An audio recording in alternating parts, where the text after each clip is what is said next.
Este grupo de implementación, sé que en muchas ocasiones se habla de grupo, que se ha formado un grupo. Esto es un grupo de alto nivel.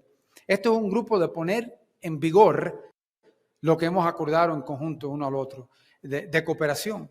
Y no hay gobierno en este momento que esté cooperando con nosotros más en la lucha contra la criminalidad que el gobierno de México y el gobierno de la presidenta Sheinbaum. Y eso agradecemos muchísimo. Y queda mucho por hacer juntos. La visita del secretario de Estado de Estados Unidos a México y Ecuador no es casual. Cuando el asedio contra Venezuela es intenso, plagado de falacias mediáticas y políticas, su llegada busca legitimar una coalición de gobiernos a favor de sus tesis intervencionistas. ¿Acaso no han posicionado la idea de que la lucha contra el narcotráfico es una tarea regional y de las fuerzas democráticas? Marco Rubio ha dicho que quiere mejorar la seguridad fronteriza, la lucha contra el narcotráfico, pero en la práctica las prioridades estratégicas de la administración de Donald Trump en la región son otras: contrarrestar la influencia de actores extracontinentales considerados una amenaza para la estabilidad regional, como decía el comunicado de la Cancillería de Ecuador. Después de visitar México, para Rubio lo más importante es concretar en un acto público la aplicación de medidas rápidas y decisivas para desmantelar a los cárteles, frenar el tráfico de fentanilo, detener la inmigración ilegal, reducir el déficit comercial y promover la prosperidad económica. Por supuesto, para el caso ecuatoriano hay algo particular que no habrá podido plantar a la mandataria mexicana: apoyo directo, abierto, frontal y político en su asedio a Venezuela. Para los voceros estadounidenses, esta cuarta visita de Rubio al hemisferio desde que asumió como secretario de Estado evidencia el compromiso inquebrantable de Estados Unidos con la seguridad de sus fronteras y la neutralización de amenazas narcoterroristas, que en otras palabras significa un alineamiento regional con sus objetivos estratégicos y sus negocios transnacionales. Y por supuesto, con un claro mensaje a países como Brasil, que están en la órbita de los BRICS. Si de verdad Marco Rubio y su aparato político y militar quisiera resolver el narcotráfico desde América Latina, no estaría de más reunirse con todos los mandatarios del subcontinente y trabajar conjuntamente alrededor de una estrategia común y no buscar cabezas de playa en Latinoamérica para las aventuras que ya han experimentado países en Asia y África, con las consecuencias nefastas que son de dominio público.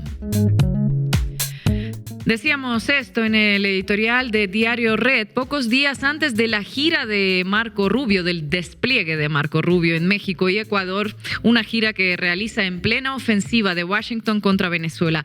¿Qué busca Marco Rubio en América Latina? O en La Base vamos a intentar entenderlo. Bienvenidos y bienvenidas. La Base América Latina.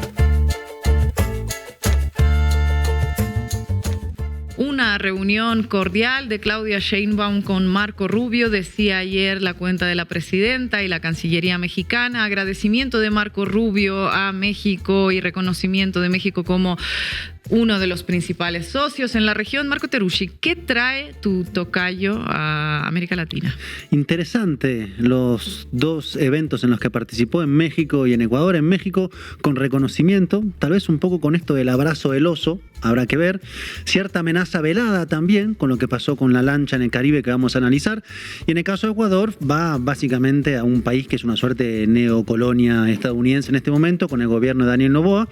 Vamos a analizar por qué lo hace, la respuesta de los gobiernos y qué se nos viene hacia adelante con un Rubio agresivo y en un momento de cierta fuerza política, podríamos decir. Estefanía, ¿cómo cubren los medios su visita a México y la visita a Ecuador? Supongo que hay matices, ¿no? Hay matices bastante diferentes. Ya les voy a ir mostrando cómo cuentan esta visita de Rubio. Incluso lo podemos ver hasta en las fotos. Un Rubio sonriente y un Rubio, bueno, pues llegando a México. Y hoy nos acompaña también Marco Castillo, un Marco más, 2 por 1, tenemos 2 Marcos buenos contra uno malo. Marco Castillo, periodista y codirector de la ONG especializada en los derechos humanos Global Exchange. Vamos a arrancar, Juanma. Debí tirar más datos, con Marco Teruggi. Marco Rubio, secretario de Estado de los Estados Unidos, estuvo en México. Se trató de una visita del jefe de la diplomacia estadounidense para el mundo, aunque en realidad su agenda y campo de acción es sobre todo para América Latina. Fue recibido por el canciller mexicano, su homólogo Juan Ramón de la Fuente, bajo las lluvias torrenciales de la Ciudad de México el martes en la tarde. El miércoles en la mañana, más exactamente a las 9:50, llegó al Palacio Presidencial para reunirse con la presidenta Claudia Sheinbaum y mantener una reunión que duró cerca de 1 hora y 40 minutos. En el encuentro estuvieron funcionarios claves de ambos gobiernos. Del lado mexicano, Omar García Harfuch, al frente de la seguridad, Roberto Velasco, jefe de la Unidad para América del Norte, o Rosa Isela Rodríguez, secretaria de Gobernación. Y del lado estadounidense resaltó la figura del embajador en México, el ex agente de la CIA, aquí analizado, Ronald Johnson. Encuentro de alto nivel entonces entre dos países que comparten más de 3.000 kilómetros de frontera, una larga historia de intromisiones de un lado hacia el otro, no es viceversa, y un presidente marcado por la aturdidora política exterior, Trump, y en particular el propio Rubio. Hecha la presentación, empecemos por desmenuzar lo que pasó y sobre todo lo que se dijo. Ina, adelante. ¿Qué se dijo y cómo evaluarlo políticamente? Importante esto, porque no se trató de la visita de cualquier jefe de la diplomacia estadounidense, sino de uno que el día anterior difundía en sus redes personales cómo habían hundido una lancha en el Mar Caribe con 11 personas dentro y supuestamente una carga de droga. Ya vamos a analizar eso, que fue parte de la rueda de prensa con reconocimientos al gobierno de México, así como cierto aroma a amenaza.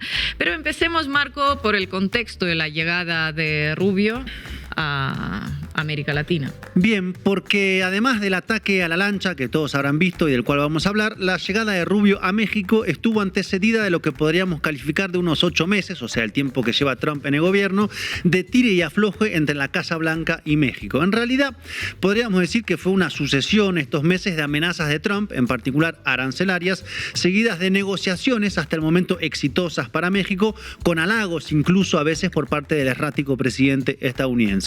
De hecho, Sheinbaum logró una primera negociación exitosa en abril, que pospuso a los aranceles hasta agosto, y en agosto, o sea, recién, fueron nuevamente postergados por 90 días, o sea, quedan 60 días hasta la próxima renegociación. Y pasaron otras cositas más, además, en estos meses. Sí, pasaron cositas como esta constante presión, a veces a través de los medios y otras de declaraciones de funcionarios, para construir la percepción de que Estados Unidos está permanentemente a punto de extralimitarse, como enviando drones sobre territorio mexicano sin autorización o proponiendo a través del mismo Trump que entren soldados estadounidenses a México para ayudar. Tanto así que la presidenta tuvo que repetir varias veces en estos 8 meses que ha gobernado Trump que no va a permitir el ingreso de tropas estadounidenses a nuestro país, que la soberanía mexicana no se negocia, dice la presidenta. Y podríamos decir que el balance hasta ahora fue bueno dentro del complejo escenario de chantaje y amenaza con que se mueve siempre Trump. Y a eso, a la posición desde la cual negocia México en la actualidad, hizo justamente referencia Sheinbaum antes de recibir al secretario de Estado, así que escuchémosla porque es bastante interesante. Y además estamos viviendo un momento histórico estelar que es reconocido por el mundo entero. Y es respetado, México es respetado en el mundo entero. Gobernante que se siente presionado, disminuido, pues es porque no reconoce el valor de México. Así a lo mejor fue Zedillo, ¿no?, cuando aceptó el préstamo de Estados Unidos a cambio de entregarle el gobierno al PAN. O el gobierno de Calderón, que llegó con un fraude electoral, entonces tenía muy poca legitimidad y buscó legitimarse con la guerra contra el narco y el mayor injerencismo de las agencias de Estados Unidos en México. No, nosotros hablamos como iguales. Y no es un asunto de la presidenta, es un asunto del país, de la nación que representamos. Y habrá veces que estemos de acuerdo y habrá veces que no. Claro, tener un 80% de aprobación luego de un año de gobierno y un récord de inversiones extranjeras directas otorga una posición de fortaleza a la hora de negociar. El que nada debe, nada teme, dice el refrán, aunque bueno, en la geopolítica no aplica exactamente así que digamos, ¿verdad? Así es, y sobre todo con Estados Unidos. Y al recibir ayer a Rubio, Sheinbaum hizo énfasis en esas líneas rectoras de la relación como son reciprocidad respecto a la soberanía e integridad territorial, responsabilidad compartida y diferenciada, así como confianza mutua. Una relación entre iguales, en resumidas cuentas, algo que para Estados Unidos no es costumbre, la verdad. Y sigamos con la visita de Rubio y las declaraciones a la prensa, porque allí dijo unas palabras sorpresivas para más de uno, como señalar la histórica cooperación entre los dos países en materia de lucha contra el narcotráfico, así como incluso reconocer, al menos en parte, problemas que vienen de Estados Unidos. Ojo a esto. Con mucho respeto y admiración por el labor que ya han hecho aquí en México para enfrentar a estos grupos narcoterroristas que amenazan no simplemente a México y a Estados Unidos, amenazan la paz y la estabilidad del mundo. Hemos visto, por ejemplo, también que queda de parte nuestra mucho por hacer. También sabemos que tenemos muchas de las armas que se encuentran en manos de estos cárteles, son armas que alguien se lo está comprando de una fuente en Estados Unidos y traficando, y eso es un problema en México, es un problema en el Caribe. También estamos enfocados en eso como parte del trabajo de este equipo de implementación. Así que hay muchas cosas que quedan por hacer, pero hemos hecho mucho, hemos logrado mucho en los últimos 8 meses. Admiración por el trabajo de México contra los cárteles de la droga, en particular por la extradición de 55 jefes narco a Estados Unidos o los decomisos de fentanilo, y reconocimiento también por parte de Rubio de que muchas de las armas provienen de Estados Unidos. Vaya, ya me puedo imaginar la cara de la oposición mexicana. ¿Traes la cara? Sí, hasta la senadora Lili Telles, la que pide la intervención de Estados Unidos en su propio país, tuvo que reconocer que el gobierno mexicano tenía un compromiso para cooperar con Estados Unidos, aunque claro, reconoció a medias, pero para una senadora que va a Fox News a pedir casi que le intervengan el país, bueno, ya es mucho con demasiado. Y Rubio planteó también en ese fragmento que veíamos lo de las armas de Estados Unidos que tienen los carteles narcos en México. Y este es un tema central porque 7 de cada 10 armas decomisadas en México provienen efectivamente de los Estados Unidos, como dijo el gobierno mexicano este año. Pero Rubio lo planteó con una vuelta discursiva particular. El tema, según dijo, son quienes compran las armas a Estados Unidos. Pero ¿y el tema de quiénes se las venden? ¿No sería parte del problema, secretario de Estado?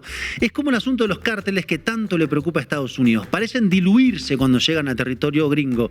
Y si eso es así, ¿quiénes distribuyen las drogas en las discotecas, las oficinas de las grandes empresas, en las calles de Filadelfia, donde miles de personas andan como zombies?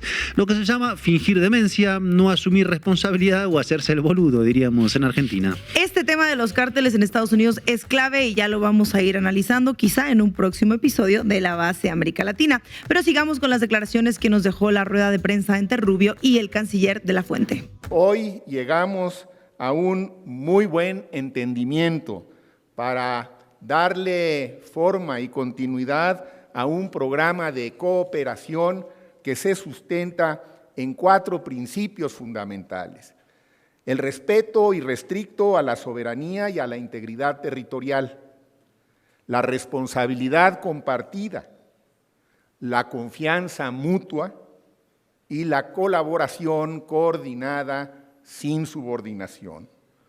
Como ya lo ha señalado el secretario Rubio, con el fin de dar seguimiento puntual a los acuerdos convenidos, se definió el establecimiento de un mecanismo de coordinación de alto nivel que se reunirá periódicamente para evaluar los avances y asegurar el cumplimiento de los objetivos que nos hemos trazado. Respecto irrestricto a la soberanía e integridad territorial, la responsabilidad compartida, la colaboración coordinada, sin subordinación. Esos son los principios de la relación que plantea México de su lado. Una relación que, según Rubio, está en un buen momento, y en el comunicado conjunto de los dos gobiernos se plantea que la estrecha colaboración que han mantenido ha permitido asegurar la frontera, reducir el tráfico de fentanilo y avanzar en el intercambio de inteligencia, todo dentro de nuestros respectivos marcos legales. Debe ser de los pocos países que Estados Unidos le reconoce trabajo conjunto y avance, ¿no, Marco? Sí, totalmente. Y de hecho, si les parece, escuchemos un poquito más los datos que dio el canciller sobre lo que se logró para ir un poco más al análisis después. Algunos de los cambios que nos estamos proponiendo realizar toman habitualmente más tiempo del que todos quisiéramos. Sin embargo, en 8 meses hay resultados inobjetables.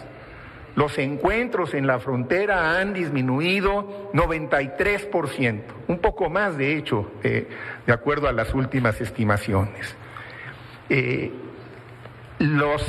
Las incautaciones de fentanilo, desde que inició el gobierno de la presidenta Sheinbaum, han disminuido 50%. El último dato de la estrategia de seguridad que ha implementado México muestra que la disminución de crímenes en México ha disminuido 32%. Números y palabras positivas entonces, pero no está de más tener en cuenta que en el caso de Estados Unidos a los comunicados conjuntos pues se los suele llevar el viento, y así como Rubio tuvo palabras de reconocimiento, bien podría en cualquier momento tener una declaración nuevamente contraria, porque si algo tiene la política exterior estadounidense es la falta de lealtad y amistad, solo intereses. Y de hecho en la reunión tuvo un momento de amenaza velada, ¿verdad? Sí, podríamos llamarlo así. Pasó cuando se refirió al tema de la lancha, la famosa lancha con 11 personas que hundió Estados Unidos en pleno mar Caribe. Una lancha donde presuntamente iba un cargamento de drogas. Raro, ¿no? Una lancha tan pequeña que la ven en imágenes con 11 personas adentro y un cargamento de droga. ¿Cuánta droga iba adentro? Según Estados Unidos eran del Tren de Aragua, una organización que fue declarada como terrorista en enero por Washington. Pero veamos qué dijo Rubio al respecto en la rueda de prensa en México frente al canciller mexicano. El presidente ha declarado estas organizaciones, Tren de Aragua, Cartel de los Soles y todos los demás, estos grupos son grupos narcoterroristas. Son grupos narcoterroristas designados por leyes de Estados Unidos, operando en aguas internacionales con destino a llevar drogas a las calles de los Estados Unidos, y el presidente utilizó la fuerza y el poder de Estados Unidos para prevenir, para proteger a los Estados Unidos. Y explotaron un bote. Y puede pasar de nuevo, puede estar pasando en este momento, puede pasar mañana, puede pasar en una semana, pero que no quede duda que estos grupos que han utilizado estas rutas marítimas a través del Caribe no van a poder seguir actuando con impunidad, que no simplemente van a perder una carga y van puestos en libertad. Eso no va a pasar. Este presidente no lo va a permitir, él lo ha sido claro, es una promesa que le hizo el pueblo norteamericano, lo eligieron por esa promesa y va a cumplir con esa promesa. Explotaron un bote y puede pasar de nuevo, puede estar pasando en este momento, puede pasar mañana. ¿Cómo no? Mandamos misiles sobre cualquier barco que veamos sospechoso. ¿Para qué interceptarlo si podemos hundirlo y matar a todo el mundo? Y si barco era de migrantes y no de drogas, pues qué mala suerte. Oye, que somos Estados Unidos y tenemos el derecho divino, somos excepcionales. Clarito el mensaje. Y Rubio dice que esto lo pueden hacer porque dichos cárteles son considerados terroristas por Estados Unidos. Y México tiene justamente 6 cárteles designados como terroristas por Estados Unidos. Entonces, 2 más 2 se parece bastante a 4, ¿no? Mal momento para viajar en lancha o en bote. Claro, y esto suena a una amenaza velada. Podemos bombardear cuando queramos a cualquier cártel considerado organización terrorista, y ustedes en México tienen 6 y claro, lo hicieron en aguas internacionales. Pero esa es la presión que se pone por parte del vecino del norte, en particular con Trump en la Casa Blanca y Rubio en el Departamento de Estado, que tiene como objetivo recuperar el dominio del continente con gobiernos totalmente subordinados. Y hablando de gobiernos subordinados, Rubio se fue desde México a lo que se ha convertido en un enclave de Estados Unidos en los últimos años, Ecuador. El país sudamericano es el claro ejemplo de cómo Estados Unidos recuperó el control en materia de seguridad y defensa bajo un gobierno neoliberal para quien la palabra soberanía no forma parte de su vocabulario. No sé si recuerdan, de hecho, que Daniel Noboa había hecho un acuerdo antes de las últimas elecciones presidenciales para delegarle ni más ni menos que parte de la seguridad interior a una agencia de seguridad de Estados Unidos, la que está comandada por el mercenario Erik Prince, aliado de Trump y de Rubio. Sí, y la visita a Ecuador se plantea centrada en materia de seguridad contra el narcoterrorismo, palabra de moda en Washington, en un momento donde Ecuador se sumó a la presión contra Venezuela señalando al Cártel de los Soles, o sea, el mismo gobierno de Caracas, como organización terrorista. Misma designación que hicieron luego Paraguay y Argentina, para sorpresa de nadie. Pero hablando del problema de las drogas que tanto le preocupa a Estados Unidos, ¿será que le pedirán explicaciones a Daniel Noboa por las acusaciones que tiene de estar ligado a la exportación de cocaína a Europa a través de la empresa familiar Noboa Trading? Más de media tonelada, tan solo, según la investigación, por ejemplo, de la revista colombiana Raya. ¿O hay narcos y narcos, señor Rubio? Bueno, parafraseando la famosa frase de la diplomacia estadounidense, Noboa puede ser un hijo de puta, pero es nuestro hijo de puta. Y así va la política exterior de Estados Unidos encabezada por Rubio, presionando y negociando con México, que tiene un gobierno fuerte, con legitimidad, diplomacia y un proyecto de país, tutelando a Ecuador, donde existe un presidente cuyo plan es volver a la época en que Estados Unidos tenía una base militar y el control del país, ahora en una versión narco-Ecuador, y en el caso de Venezuela, presionando y presionando para intentar encontrar el punto de quiebre que permita el regime change, presumiendo el bombardeo de una lancha mediante indefensa con 11 muertos por los cuales nunca rendirán cuentas, porque eso de rendir cuentas por los muertos no forma parte de la diplomacia de Estados Unidos. Gracias, Marco.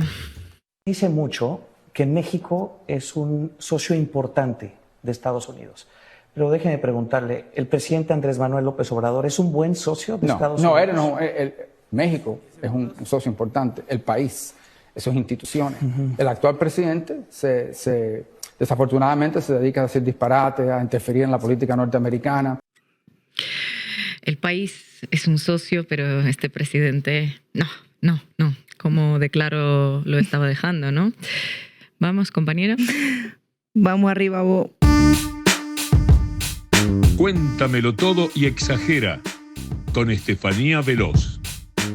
Marco Rubio visitó México y Ecuador, 2 países latinoamericanos, 2 reuniones diplomáticas, 2 coberturas mediáticas diferentes, y la disparidad comienza desde los titulares. CNN en español. El secretario de Estado de Estados Unidos, Marco Rubio, llegó a México este martes en medio de la tensión en el Caribe, luego de que las autoridades estadounidenses lanzaran un ataque letal contra una embarcación que supuestamente salió de Venezuela. Tensión en el Caribe, se refiere a Venezuela. Imagino que en Ecuador, estando más cerca de Venezuela, pues también hay tensiones, ¿no? No, realmente no. Y la CNN publica una nota titulada Ecuador se prepara para recibir 300 deportados al año desde Estados Unidos sin antecedentes judiciales. Si esto fuera sobre México, quizá la nota tendría la palabra sometimiento, digo yo.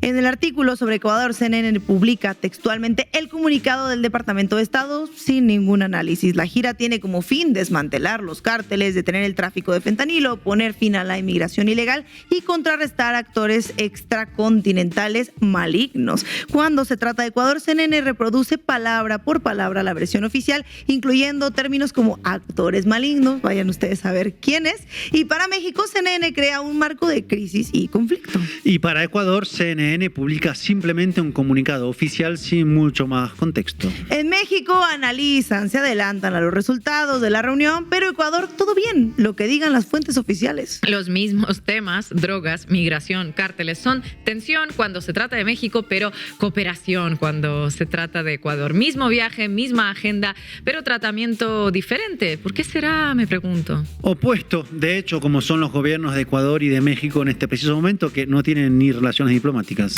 Bueno, continuemos, vamos a ver la Deutsche Welle sobre México. Marco Rubio visita México con agenda de temas candentes. Uy, agenda candente. Una piensa en México y, bueno, claro, lo primero que se le ocurre es candente. Para mí es por la comida comida picante. Bueno, sobre todo por la agenda de dos países mejor candente que tensión, presión, conflicto, ¿no? Y sobre Ecuador, este mismo medio publica: Marco Rubio llega a Ecuador para reunirse con Daniel Noboa. Sin calificativos sobre la agenda, así nomás llegó a Ecuador. No es como que Ecuador es uno de los países más violentos de América Latina o que en Ecuador hay tráfico de drogas. Parece muy tranquilo todo. Una lee estos dos titulares y se piensa que Marco Rubio vuelve de México, el país peligroso y conflictivo, a Ecuador, que es bastante parecido a Dinamarca. Sí, o sea que para Ecuador pues se omite, ¿no?, cualquier adjetivo problemático, candente, presentando la visita como un encuentro rutinario con dos socios. Claro, total, ahí son todos panas, panitas, socios. Y también está el otro lado, porque todo depende de qué quieras comunicar. Yo les contaba antes que un titular omite adjetivos que describan el tono con el que llega una persona a un país y lo hace ver como una agenda calmada, sin conflicto. Pero también omitir información sobre una visita diplomática en un titular puede significar desgane, falta de colaboración, silencio castigador y sobre todo una mala relación. A ver, explícanos esto, por favor. Bueno, por ejemplo, Infobae. Marco Rubio, secretario de Estados Unidos, llega a México. Ahí en la foto se ve sin chiste subiendo un avión, tipo un día más de trabajo como secretario de Estado. Otra de Infobae. Marco Rubio llegó a Ecuador para reforzar la cooperación con Noboa en la lucha contra bandas criminales y el narcotráfico. Ojo que Marco Rubio no llegó solamente a Ecuador como llegó a México, sino llegó a reforzar la cooperación con Noboa. Vaya, esa sí es una visita de verdad, con propósitos y anhelos, digo, según el titular de Infobae. Y mira la foto, la sonrisa, las ganas de ir a laburar y comerse un buen ceviche. Con estas notas queda ya claro dónde Infobae cree que Marco Rubio la pasa mejor. ¿Y cuál fue la reacción de los medios mexicanos ante la visita de Marco Rubio? Fíjate, Ina, que la mayoría de los medios se dispusieron a informar sobre el encuentro y las declaraciones que nos decía Marco. Marco, el de la base, no Marco Rubio. Me confundí con mi tocayo. ¿Y los medios ecuatorianos qué dijeron? Mira, ahí sí se entusiasmaron porque les pareció la mejor noticia del mundo. La portada de hoy del periódico Expreso, el medio más noboísta que el mismísimo Noboa, dice: Rubio ubica a Ecuador en el juego de intereses de Estados Unidos y continúa. La llegada del secretario no solo refleja el buen estado de las relaciones diplomáticas entre ambas naciones, sino que también evidencia el rol estratégico que Ecuador desempeña en los intereses del país norteamericano en la región en medio del creciente conflicto con Venezuela y de la amenaza que representa el cártel de los soles y el Tren de Aragua en el gobierno de Daniel Noboa. Se proyecta como un aliado clave según analistas. Según analistas, y estos analistas dijeron algo sobre la negociación de Rubio y Noboa sobre Venezuela, por ejemplo. Si ya sabes para qué preguntas, porque no lo dijeron ni en el medio ni los analistas, pero creo que era porque estaban muy emocionados y era tanta la emoción que se les olvidó informar sobre algo muy importante, no solo en el Expreso, sino casi en todos los medios de Ecuador. Marco, cuéntanos sobre las movidas que hizo Daniel Noboa justo antes de la visita del secretario de Estado. Bien, es bien interesante porque el pasado 1 de septiembre Daniel Noboa destituyó al almirante Jaime Vela, jefe del Comando Conjunto de las Fuerzas Armadas, junto con los comandantes del Ejército, la Marina y la Aviación. Según reportó Crónica de Ecuador, Vela tenía 88 días restantes en su mandato reglamentario. El reemplazo, general Henry Delegado Salvador, había servido como agregado de defensa en Estados Unidos inesperado entre 2017 y 2019, trabajando directamente con el Pentágono durante la administración de, claro, como no, Donald Trump. Claro, estoy imaginando que fue informado como una movida de pongo en orden la casa antes de que llegue la visita. Algo así debería ser importante, ¿no? Debería ser importante. Y más allá de la poca atención que le dieron los medios ecuatorianos, France 24 publicó: Ecuador, Noboa renueva la cúpula militar mientras apunta contra el crimen organizado. O sea, que caracterizaron estos cambios como renovación necesaria para enfrentar una nueva fase en la guerra contra el crimen organizado, no como lo que parece. Les vamos a poner aquí a alguien quien les caiga mejor, por si acaso, por si hay que tomar decisiones importantes. Don Marco, por favor, bienvenido sea. Aquí está este almirante para para servirle.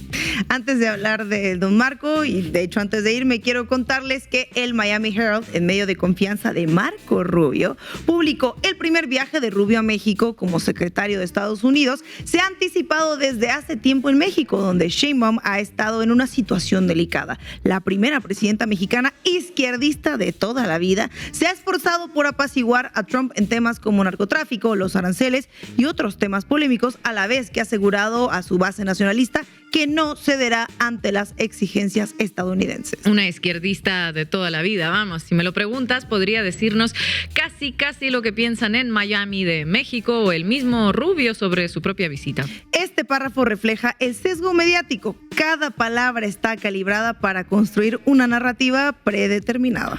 Situación delicada implica vulnerabilidad. Izquierdista de toda la vida marca a la presidenta ideológicamente como enemiga natural del sistema y de Estados Unidos. Apaciguar me sugiere como cierta idea de sumisión, tal vez. El doble rasero mediático es su forma principal de operar cuando se cruzan intereses políticos y posiciones ideológicas. No estamos hablando de periodistas individuales con prejuicios, sino de un sistema completo que no informa sobre lo que pasa, sino que construye la versión de los hechos que conviene según quiénes son los protagonistas. En el ecosistema mediático que nos mostró Estefanía, los subordinados geopolíticos gozan de inmunidad informativa mientras los gobiernos soberanistas enfrentan escrutinio ya de antemano. Esto no es periodismo, obviamente, es la manufactura del consenso hegemónico disfrazada de información. Gracias, compañera. Revisé.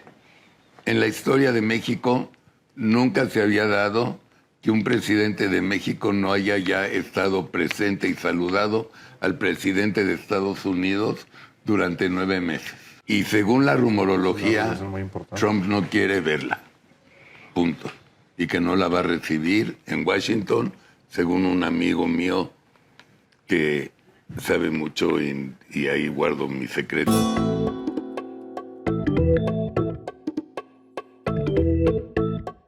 Y hoy contamos con Marco Castillo, codirector de la ONG especializada en los derechos humanos Global Exchange. Marco, muchísimas gracias por acompañarnos. Hola, ¿qué tal? Hola, ¿qué tal? Muchas gracias por la invitación. Marco, en tu opinión, ¿cuáles son los objetivos de esta gira de tocayo tuyo y de mi compañero de Marco Rubio por México y por Ecuador, más allá de los declarados oficialmente, que es la lucha regional contra el narcotráfico? Y también otra pregunta que te hago si el momento en el que se realiza durante ese despliegue militar en el Caribe es o no coincidental. Por supuesto que lo es. Donald Trump se ha caracterizado en relación con América Latina a estar muy enfocado en su campaña dentro de los Estados Unidos. Ahora con Marco Rubio está exportando su narrativa de odio y terror de los Estados Unidos hacia América Latina. Marco Rubio se convierte en esta conexión de la visión del trumpismo, de priorizar la militarización, criminalizar a sus adversarios y pues eso es lo que Marco Rubio está haciendo ahora. Él tiene también su propia trayectoria. Marco Rubio históricamente ha sido un enemigo de naciones latinoamericanas, particularmente aquellas como Cuba o Venezuela, que han optado por caminos y vías políticas que no están alineadas con los intereses de Estados Unidos. Entonces, ese es un poco, a grandes rasgos, la agenda que Marco Rubio tiene. Marco, gusto en saludarte. ¿Cómo analizarías desde las... Hola. ¿Cómo analizarías desde las posturas progresistas y de la defensa de los derechos humanos este agradecimiento que le dirige a México por su colaboración en la lucha contra el narco y con la ofensiva militar contra Venezuela como un telón de fondo cuando dijo, bueno, pasó esto en Venezuela y en México nadie dijo nada?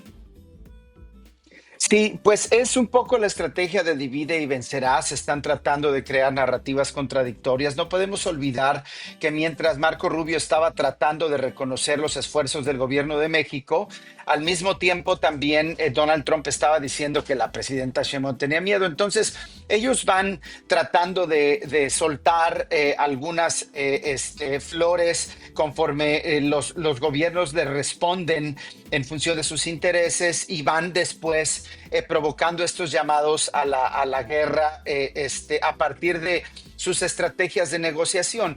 Pero sin duda alguna, lo que sí queda claro es que Marco Rubio no es de confiar, no es de confianza para América Latina, no tiene un interés de unir a el resto de América Latina con los Estados Unidos, sino de aterrorizar a América Latina. Y en este sentido, cuando habla de cooperación con México, casi suena una sentencia, es decir, se habla de que gracias, pero al mismo tiempo es evidente que México sigue obligado a cumplir con una política de contención y criminalización migratoria, por decir una de tantas cosas. Marco, gracias por acompañarnos. Hemos escuchado en la diplomacia mexicana casi un mantra, ¿no?, de la cooperación sin subordinación, que se repite y se repite. ¿Esto es posible? ¿Esto cómo se construye? Partiendo de la premisa de que a Estados Unidos mucho que no le interesa una relación sin subordinación, pero ¿cómo se pone en marcha y cuán posible es esto de cooperar sin subordinarse? Vaya, es una pregunta fundamental en este tiempo, porque hablar de soberanía y hacer que el interlocutor, en este caso los Estados Unidos, reconozcan la soberanía de los Estados Unidos en el discurso, pues no es suficiente, porque en los hechos estamos viendo cómo es que México ha venido cediendo soberanía, al menos en términos de su política migratoria, que hace un poco más de 8 años estaba sostenida en un andamiaje legal que tenía como principio y como fin el convertirse en un país y consolidarse como en un país de origen, tránsito, destino y retorno, con una legislación que intentaba modelar a partir de la presión de los sectores progresistas. Y bueno, pues ahora hemos visto cómo México se ha convertido en un tipo de muro vertical donde la Guardia Nacional hasta ahora cumple sobre todo funciones de contención y detención migratoria en los puntos fronterizos. Entonces, para nosotros el llamado es que la soberanía se tiene que convertir en políticas públicas que el gobierno defina en función de los intereses de la población a la que sirve y no en función de una negociación con los Estados Unidos, de tal manera que la soberanía sea producto de una auténtica democracia popular, no de un yo hago lo que aquí acordemos en la mesa, pero tú tienes que decir que soy soberano, ¿no? Marco, muchísimas gracias por tu análisis, compañero. Te mandamos un abrazo desde aquí. Muchísimas gracias. Saludos a ustedes. Y llegamos al final del programa. Recuerden, como siempre les digo, que hay que suscribirse al canal La Base de América Latina. Estamos a poquito de alcanzar 500,000 de suscriptores. También hay que activar la campanita para que les avisen de nuestras emisiones. Ya saben que no vamos a saturarles, son tan solo 4 programas a la semana, pero de los buenos. También pueden apoyar nuestro trabajo haciéndose socias y socios de Canal Red, escaneando este QR que ven en pantalla. Y también nos pueden escuchar en Spotify. Aquí va otro QR que pueden escanear e ir directamente a la lista de reproducción. Y como hoy es jueves, les recuerdo, si se han perdido alguno de los programas de esta semana, pues tendrán todo el finde para verlos. Merecen la pena toditos y nos vemos aquí el lunes.